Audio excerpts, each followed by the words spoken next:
என்ன பண்றீங்க? நான் எனக்கு பிடிச்ச பாட்டே கேட்டுட்டு இருக்கேன். ஓ, உங்களுக்கு அவ்வளவு பிடிக்குமா? ரொம்ப பிடிக்கும். காலையில இருந்து அதான் ரிப்பீட் மோட்ல போயிட்டு இருக்கு.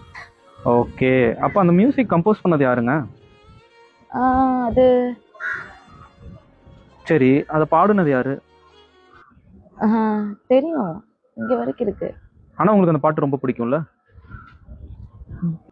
நீங்களும் எனக்கு ஏவியேஷன் பிடிக்கும், ஆனா அதை பத்தி ஒண்ணுமே தெரிஞ்சுக்கிறதுக்கு ட்ரை கூட பண்ணாம இருக்கீங்களா?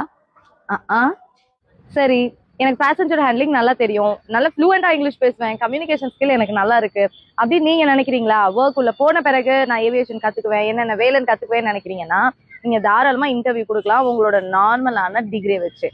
உங்களை அழகா வேலைக்கு எடுத்துப்பாங்க. நீங்க இதுக்குன்னு தனியா ஏவியேஷன் டிகிரி கோர்ஸ் டிப்ளமா படிக்கணும்னு அவசியமே இல்லை.